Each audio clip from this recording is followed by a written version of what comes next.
Virgo, hi! Welcome to Mr. Queen PH at ito ang inyong weekly reading for March 17 to 23, 2025.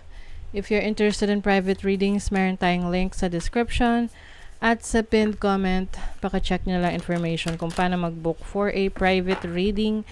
And please subscribe to our channel to show your support, like, share this video, at comment na rin kayo kung kayo ay naka-resonate. Okay, Virgo. Let's see.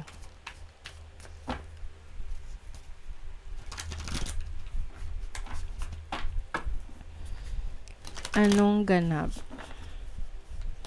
This is your overall energy, possible challenge, opportunity, blessing, energy ng money, career, finances, love life, and family. Bottom of the deck is the Seven of Cups. May nalilito, gulong-gulo. So, maaring maraming options, opportunities sa harap mo ngayon. So, hindi ka na makapili kung ano ba. Minsan naman talaga kasi, ayaw natin magkamali, no? Ayaw natin magkamali, kaya gusto natin yung best yung mapipili natin. Kaya lang minsan, yung tinatawag na paralysis of the analysis. Kasi you keep on analyzing things. Ngayon, hindi ka tuloy makapili. Kasi natatakot ka magkamali. Oo. Yung iba, sabi nila, mas okay na nga yan, mas maraming choice kaysa sa wala kang choice. Which is totoo naman. So, ito yung energy na kailangan magtiwala ka sa sarili mo. Magtiwala ka sa sarili mo, what you really want. Ask yourself, tanongin mo yung sarili mo, what do you really want? Kasi pwedeng nandun ka sa sitwasyon na yung pinipili mo, hindi mo naman talaga gusto ng iba para sa'yo. Paano yun, 'di ba? Sayang naman, maraming opportunity sa paligid mo, pero ang pinipili mo ay yung gusto ng iba para sa'yo. 'Di ba? So, your opportunity is the Queen of Wands. Meron ka opportunity na maging malaya. I-express ang sarili mo. To be fierce. Malakas ang loob.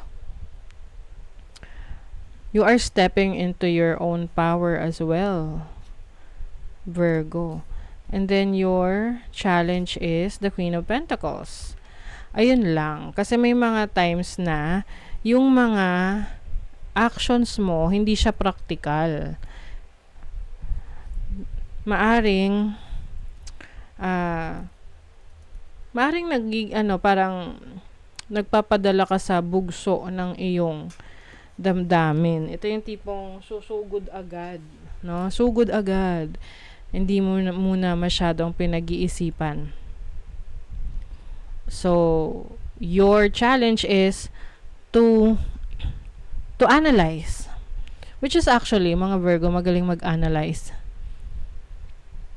May mga times na talaga na parang you want to make changes ng mabilisan, no? Gusto mo agad may magbago. Agad-agad. Na may nakakalimutan kang step or nababypass ka na step. Your opportunity is the Three of Pentacles. This is collaboration, working with others. So, may opportunity ka na isang guni, di ba ang lalim? Isang guni ang iyong sitwasyon, decision making sa iba para makakuha ka rin ng perspective or advice para galing sa kanila. But it doesn't mean na dun ka magbabase ng decision mo. At least nagkakaroon ka ng different perspective. Na, oo nga, no. Tapos, yun, i-collect mo yun pag sasama-samahin mo. And then, makakapag-decide ka what's best for you. You also have the opportunity to sign a contract. Maaring meron kang papasuking partnership, collaboration, or group work na may kinalaman sa career, trabaho mo. Your blessing is the Eight of Wands. Actually, maraming blessing na parating sa'yo. Tignan natin in what area of life itong blessing. 12th house. Yung iba sa inyo, galing sa malayo, no? Abroad. pwedeng may mga opportunities abroad. Kung meron ka ina-applyan na trabaho or may pinaprocess ka na mga documents. So, magiging mabilis yung proseso na yan. 12th house is also about your spirituality, no? So, I see you na may mga ini-explore na belief system, no? 6th house is also about your health. So, maaaring merong good news. May blessings about your health. Meron ka maayos pagdating sa iyong kalusugan.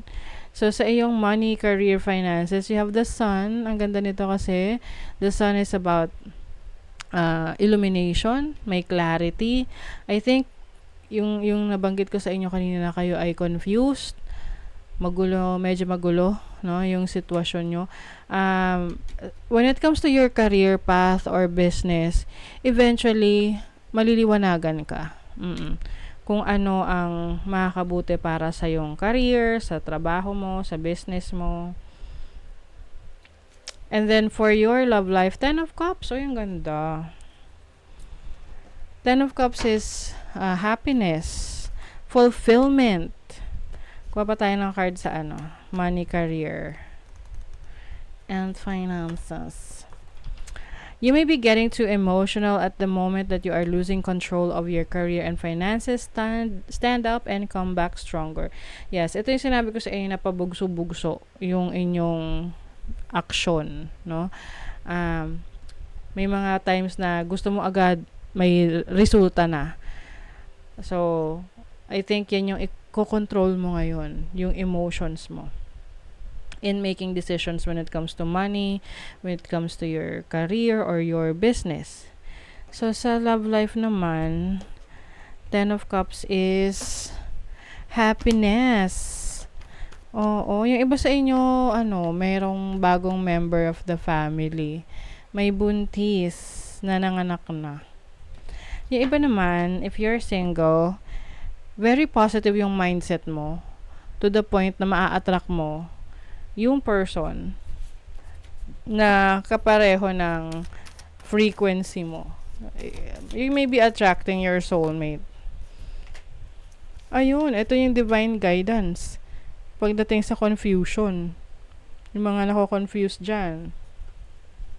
This makes sense, no? Itong energy kasi the sun is also about energy. So, pagdating sa trabaho, career, marami kang energy, marami kang kayang gawin, marami kang maa-accomplish. And also, safe home. So, maaaring iba sa inyo uuwi sa inyong hometown, or this is also about protecting your home. Pwedeng ikaw ay maglalagay ng CCTV or ng gate or anything that will make your home safe. Okay? So, one last card for you, Virgo. You deserve sugar, not salt. Yes. Alam mo kung ano yung dinideserve mo. And you will not settle for anything less. Okay? So, that is your reading. Thank you so much. See you again.